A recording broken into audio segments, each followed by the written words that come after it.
Yeah, here's one of the guys who can tell you I'm okay, all right? Here, hold on. You want to call your mother or something? You gotta get back from here. You know that. You gotta get back. All right? Don't worry about me. You need to make calls right now. All right. Bomb in the building, start clearing out. Sorry, you said it's a bomb? What'd you say? Bomb in the building, start clearing out. Got it.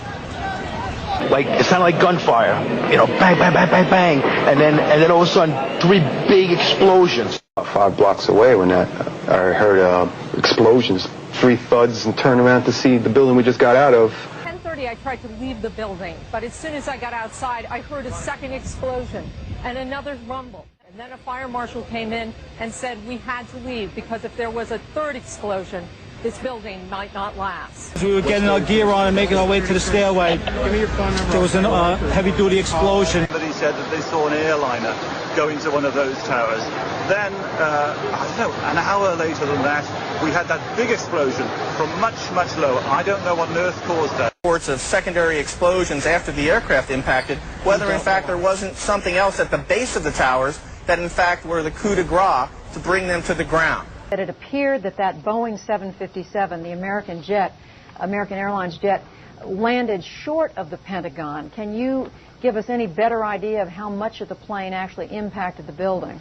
You know, it might have appeared that way, but from my close-up inspection, there's no evidence of a plane having crashed anywhere near the Pentagon. The only site is the actual site of the building that's crashed in, and as I said, the only pieces left that you can see are small enough that you could pick up in your hand. There are no large tail sections, wing sections, a fuselage, nothing like that anywhere around, which would indicate that the entire plane crashed into the side of the Pentagon and then caused the side to collapse. Now, even though if you look at the pictures of the Pentagon, you see that the floors have all collapsed, that didn't happen immediately. It wasn't until almost about 45 minutes later. I walked into the building. I had to clear Elijah to go to the area. There were some things that they wanted me to take care of. I sat down at the computer to actually turn the computer on. As soon as I pressed the button, boom. So at that particular time, based off what happened, I thought I had triggered a bomb. I was covered from my neck all the way down to my back in debris.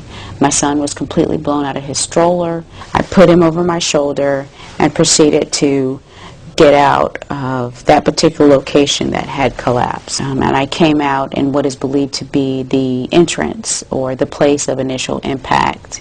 While I was coming out of the Pentagon, I didn't see any evidence of metal, airplane seats, luggage, nothing that would give me any indication that it was a plane that had hit the building. I lost one shoe, so I was walking through the area barefooted.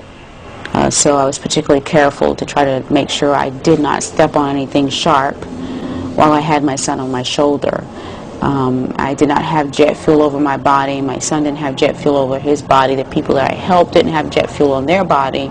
So again, there was nothing on the inside that would give me any indication that there was a plane on that particular day that hit the building. Most of the people that were in the area where I was located, and again, I did ask because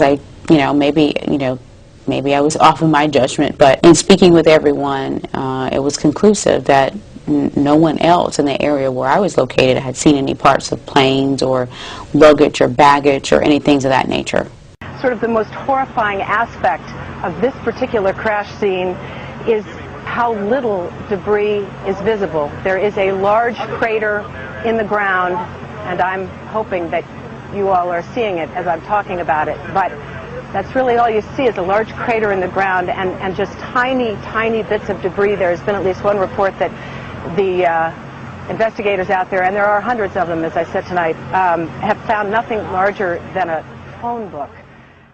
I've seen the pictures. It looks like there's nothing there except for a hole in the ground. Basically, that's right. The only thing you could see from where we were was a big gouge in the earth and some broken trees.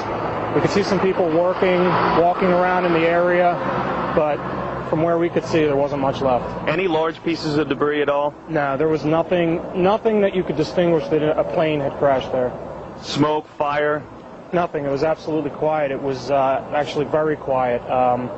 Nothing going on down there, no smoke, no fire, just a couple of people walking around. You know, I get up there and I look around, John, and it was like, I mean, it's like, where's the plane? You know, I mean, there was just pieces, just small pieces you could pick up and put in your palm of your hand.